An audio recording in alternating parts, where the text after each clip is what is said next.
This is a production of PBS Charlotte. The following episode of Charlotte Cooks is brought to you by Central Piedmont Community College and viewers like you. Thank you. Coming up on this episode of Charlotte Cooks, we're going to demystify risotto.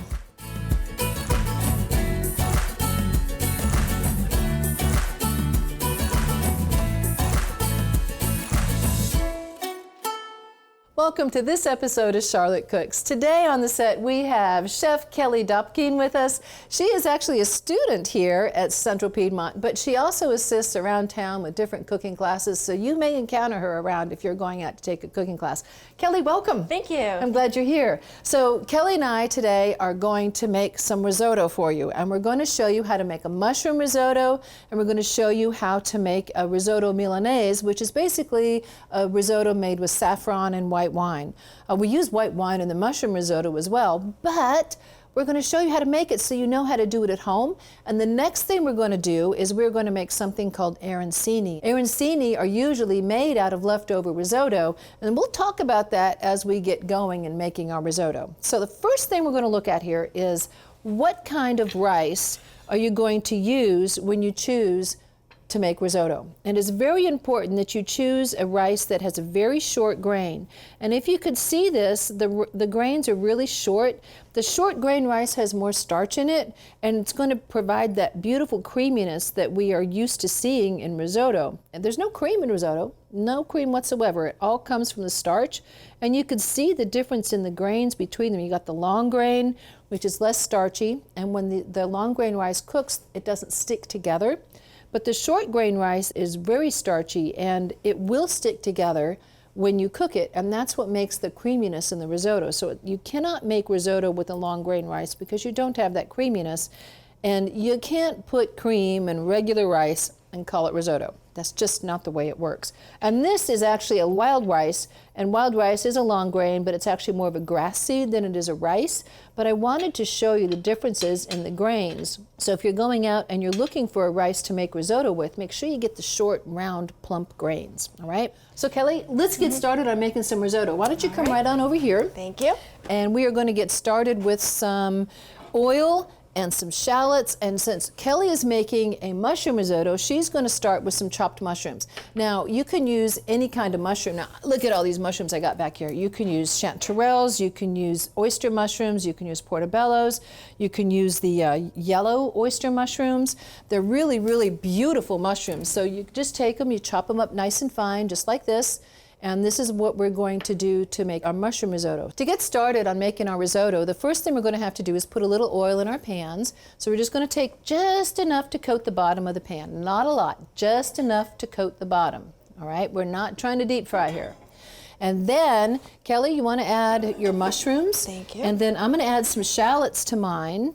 And then, yeah, there's that little sizzle. And then here's some shallots for you. And I'm going to add the garlic later. I think we're both going to add garlic later. Now you've got shallots and mushrooms in yours. Yes. Add a little bit of salt and pepper to yours as well. And I'm going to add to mine some saffron. Now saffron is the stamen threads from a crocus flower, and they have a tendency to turn things really, really, really bright yellow. And the way you extract the color from this is not necessarily in water, but the color comes out better in fat. So I'm going to add this at the very beginning, a nice hefty pinch. And the more you use, the more yellow it is. And I'm just going to use all of that. Ha, ha, ha. Lots of saffron in this. How you doing over there? Pretty good. Okay, yeah, that looks great. What we're looking for here is just the onions to start getting a little bit translucent. And as soon as they are translucent, it doesn't take very long for them to get there, we're each going to add some arborio rice. Now we each have this measured out to be 1 cup each. Thank you. After we get this sweated a little bit, we're going to add the rice all at once, and we're going to stir it around to where all of the grains get coated with the oil that we put in here, coated with the fat. Can you use pure butter in this? Would you use butter in this, Kelly? It was clarified. It was clarified, yes, because why? Higher temperature? Mm-hmm. Yeah, that would work out. And so once this is done like this, guys, we have our shallots in mine, I have saffron and rice in here coated nicely with the fat. And you have your mushrooms and Shallots. shallots. I think you need a little bit more fat in there. Okay. Let's do a little bit more oil. There you go. Thank you. Stir that up, get it nice and shiny. And the next thing we're going to do is start adding our stock. Now we have over here some chicken stock. You can use vegetable stock. I would not use beef stock on this. And we're going to add our stock in different phases. Now about 3 different phases. So I'm going to add a couple of spoonfuls. Now this is a 2-ounce ladle, so I'm going to add about 6 ounces, maybe 8 ounces. Let me bring this over here. Get this going a little bit faster. All right, now stir like a fiend. So this is where everybody sort of falls down on risotto. When you get your first phase of stock in here, this is part of the creamy release, basically. All we are trying to do here is start developing the starch that is in the rice. We are going to stir it and stir it and stir it. It's going to come back to a boil. And it's the stirring that creates the risotto magic. Do you know anything about where risotto came from? So risotto actually comes from northern Italy, and arborio is one of the most common rices that you use. There are a few others, but as long as you're getting that rice with the high starch, you're going to be good. If you're into doing the local food thing, you can find a local rice, but whatever rice you choose, you want to make sure you get that short, fat, plump grain, because that's what's going to give you the starch. So you can make a lot of different kinds of risotto. What's your favorite? I like the barley risotto. You like barley risotto? I do, yeah. yeah. Yeah, now that you mentioned barley risotto, you don't have to have rice to make risotto. You can use, it is a technique for cooking rice. So there's actually 3 techniques for cooking rice. There's a simmer technique, which is very similar to what you do with a rice maker. And so we're just going to stand here and talk to you while we stir, because really it's just a stir fest. When you do a simmer technique, you basically bring the water to a boil, and you put your rice in, you put a lid on it, and you let it simmer for 20 minutes. And there's another method called a pilaf method, where pretty much like we just started here, you saute some onions, and if you want to use other things in there, you can. You put your rice in there and get it coated with fat, and then you put your stock in, and then put it in the oven and finish it in the oven. If you mess up your rice on the top of the stove a lot, that's a good way of finishing your rice and making sure that you're going to get successful rice. Or if you really like that simmer method, go buy yourself a rice cooker. I'm ready for another edition of stock. So I'm going to bring this over here. And always, guys, if you leave your ladles in the stock pot, be careful because they could be hot when you pick them up. So I'm going to add another bunch of stock just to make sure I have enough. Now remember, your typical ratio for cooking rice is 2 to 1. Now we're not going to worry about that so much for risotto because we're going to just keep cooking it like this. We're going to cover it. See how it's covered now with the liquid? So between each phase of your risotto making, you're going to add stock, get it down to its dry, add another layer, and stock, another layer. And then towards the end, after you do that 3 times, you're going to taste it. Now your rice should be almost completely cooked by then. And if it is completely cooked, then the last phase you use, instead of stock, we're going to use a little white wine. We're going to finish it with some whole butter and some dynamite Parmesan cheese. And if you wanted to add garlic to your risotto, you can. And I would not add the garlic early on because garlic can have a tendency to burn. And so, especially when you're doing your initial saute. And so anytime after your first phase, you can add some garlic in there, but you want to add it so it has plenty of time to cook, okay? So once again, we're just going to continue stir, stir, stir. So when you go out to a restaurant and you get risotto, and I remember the first time when I heard about risotto, I was like, you guys really eat that for like an entree? You know? And it is. Yeah, when I had it, I totally understood it. I was like, rice for dinner? That's it? And then when I had a bowl of risotto, it was like, wow, this is really special stuff, really special stuff. And so once I got that done, I heard about something called arancini. Do you know what arancini are? Oh, it's beautiful fried rice balls. Yes, they are. And you know, the thing about risotto is when you make risotto, you gotta make it and you gotta eat it pretty much right away because it turns into something like wallpaper paste. And it's because of all the starches. When they start cooling down, they get kind of sticky and gooey, and it's just really not very nice to eat. But there is a dish, and Kelly just mentioned fried risotto balls. Oh my goodness, they are so good. And so we have what we call an urban legend about arancini. And it's really kind of funny because arancini is made out of leftover risotto. But if there's never any leftover risotto, is there any arancini? So does arancini really exist if it's made out of something that doesn't exist to begin with? So what we're going to do is make a batch of risotto just for arancini, all right? So when we do this, you can take your rice. Now the thing about risotto, guys, I'm talking about 3 phases and possibly the 4th phase with the wine and the cheese to end it. You can hold the risotto after phase 2 and finish later on if you have to hold it, because you really do. You have to serve it right away, right? Mm-hmm. Have you ever had old risotto? Oh no, I wouldn't. Yeah, right? Nope. You do it right the first time. I'm almost ready for another phase here, but I want that to get a little bit drier. And you could see the creaminess starting to happen in the rice too. It's really starting to come together. How's yours doing, Kelly? Look at mine. Look at how yellow mine is. Wow. Oh, from the saffron. Isn't that gorgeous? Look at how bright yellow that is now. I'm ready for more stock. You're ready for more stock. I'm going to actually end this. I'm not going to finish it all the way because I'm going to get on to making these legendary arancinis while you finish yours, because you're going to finish up yours and serve yours right up, right? Yes, ma'am. And so if I wanted to hold this, I would once again finish this and then stop it. And then I would finish it with the wine and the butter and the cheese later. And we're going to show you how to finish this when she gets to her finishing stages. We're going to show you how to finish this. But right now, I'm going to show you how to make some arancini. You can make it out of any kind of risotto. You see on the back table here we have some butternut squash. You can actually use butternut squash to make a risotto. You can just put it in at the same time you're doing your mushrooms. You mentioned barley. Yes. Okay? Do this same technique using whole barley, whatever kind of barley you want, the same method. So risotto is actually a dish, and risotto is actually a method as well. And the method is the 3 additions of stock at 3 different times, finishing it with cheese and butter, and that is actually the method. And you use that with barley, and farro works really good with that. And it's another way of having a really nice grain, just beautiful. So now this is nice and thick. We can take this and taste it and see how dense it is. The rice should be 3/4 of the way cooked. You don't want to cook this down to where it's completely mushy. We're not making rice pudding, okay? So you want the grains to still be defined.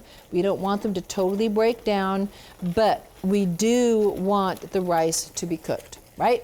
Yes, you want it to have that contrast between the creaminess from the starch and your nice al dente rice. Exactly. Good way to put it, Kelly. Good way. All right, so this is at the end of stage 2. It's ready for stage 3. It's got that beautiful yellow color to it, but we're going to have to move on ahead and start making all the smoke in our way, the steam. We're going to have to move on and start making our arancini. So I'm just going to put this on the side, and basically like I'm going to be holding it, okay? Just put that on the side and I can come back and finish that later. So in order to make our arancini, we have to have our leftover risotto, and the rest, this has to be cooled down, guys. It has to be cooled down because we're going to roll it in our hands, okay? And you're not going to roll in your hands with hot rice. But we're also going to need something called a standard breading procedure. And the standard breading procedure is flour, egg wash, and breadcrumbs. Now these breadcrumbs can be anything you want to. You can use nuts, you can use ground up potato chips, you can use cornflakes, but right now what I'm using in here is panko. And panko is a nice crispy breadcrumb. It's a bigger flake than a regular breadcrumb flake, but it works really, really well. So how you doing? Pretty good. Need a little more stock here. So what I'm going to do is I'm going to start making some risotto balls and catch up with Kelly. So Kelly, you've been coming to school here for how long? About 6 months now. 6 months, wow. Yes, I started, 7 months. How do you like it? I love it. Do you? You know, I did look at a few different schools before I made my decision. And what made you decide Central Piedmont? I liked the idea that it was a community college. It was very involved with the Charlotte community, and it gives you a lot of opportunity to network, meet with other chefs around town. Yeah, that is something we always like to do for you guys, is try and put you in touch with people that are in the industry as possible. So yeah, I'm really glad you're here with me today. Oh, thank you. Yeah, it's really fun. So basically, to make these arancini balls, all I'm doing is I'm taking the cooked risotto and I'm just giving it a gentle squeeze, just squeezing it together into a little ball. Okay? It is going to be sticky, it is going to be gooey, but that's risotto. Now that we have these done like this, I've got some oil here, and I've got my oil hot, and my oil needs to be at about 350 degrees. You don't want it to be screaming hot. You want it to be warm enough to get the rice just warm to the inside and golden brown on the outside. So the way you're going to test your temperature on the oil at home, you can use a thermometer, but I bet you most of you don't have a thermometer that goes high enough up to test oil temps. So use a clean, dry wooden spoon, and it needs to be dry. So you want to just take that and put that into the oil. And when you see bubbles coming out of the end of the spoon, that means your food's going to be ready to cook. Okay? So these bubbles are coming out. Another way to do it is to throw a couple of breadcrumbs in there, and you see the breadcrumbs starting to cook. So we're ready to go. So I'm going to take my little risotto balls over here, do flour, egg wash, and then the breadcrumbs. So just a light coating of each, okay? Now you don't want to take these things and just roll them around. You got to be kind of delicate with them, because the rice balls could fall apart on you just because it's just being held by a bunch of little starch. So you just got to be a little delicate with them, okay? Get them into the egg wash. You're just going to roll these around in the egg wash to get them nice and coated. And then you're going to take them out of the egg wash. So now you put them in to the breadcrumbs, shake it back and forth to get them all nice and evenly coated. I'm going to drop them into the oil. And they aren't going to take very long to cook at all. Now you can drop them in. There we go. And needs to have action happening as soon as you drop these things in. If it's not acting when you drop them in, your oil is not hot enough. So stop and get your oil hot, all right? How's it going, Kelly? I'm going to be ready to add the finishing touches any minute. Awesome. And these are going to be done in just a minute, too. All right, now here's something I didn't tell you all about.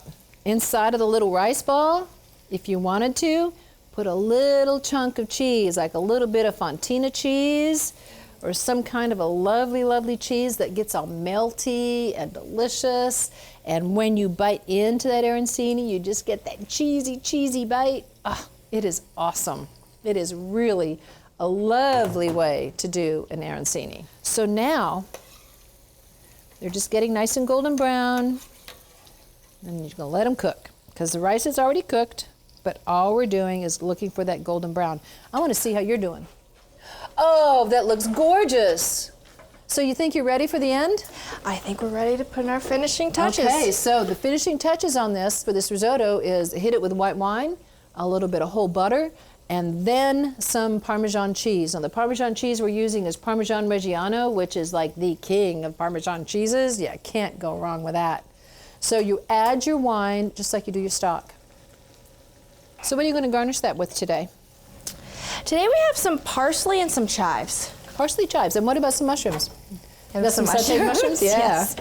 So what else could you put in risotto? Kelly, give us some ideas. Once you have this method down, your options are really limitless.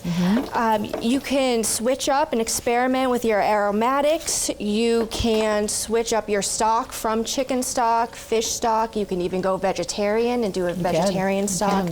You can add or top it with any type of meat that you want to, if you have it all ready to go and don't have to cook it at the same time. Right. I've seen a lot of people put some shrimp on these things too. Yes. And it's really delicious. You just put a couple, you don't put it in the risotto, you put it on top of the risotto when it's all done. In fact, you could, there's so many things you could put on top of it. It's just really quite amazing. So when you pull them out of the fat, you want to go ahead and use a slotted spoon. And I like putting them on a screen with a parchment-lined sheet pan underneath, because that means that even if sometimes when you make fry food and you put them on a paper towel, sometimes they kind of stick to that paper towel. Have you ever had that happen? Yeah, so that's why I like using a screen. So now I'm going to add our lovely, freshly grated Parmesan. Yes.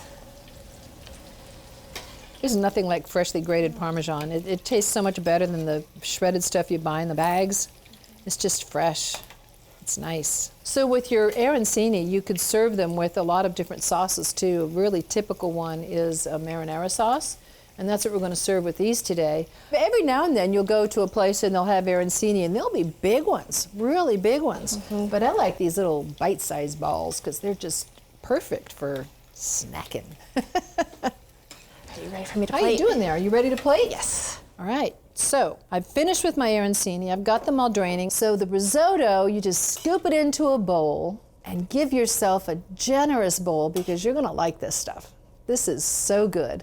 And then put a nice little garnish on top. I believe we've got some sauteed mushrooms, don't we? Yes, we do. Got sauteed mushrooms.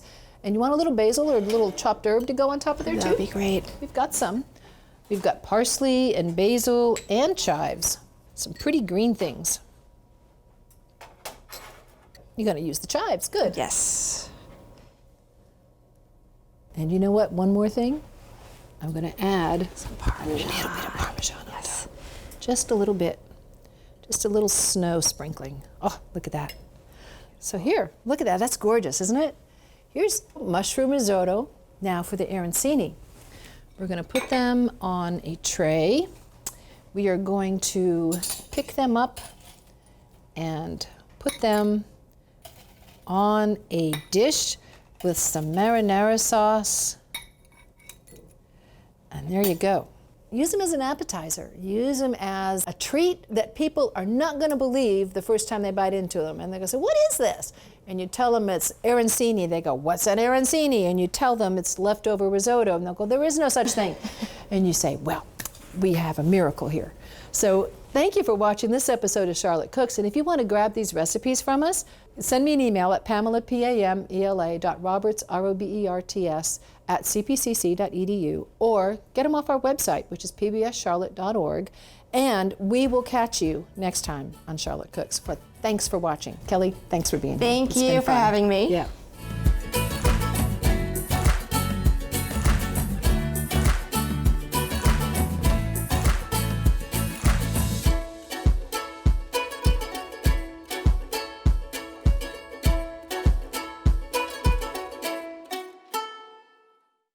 A production of PBS Charlotte.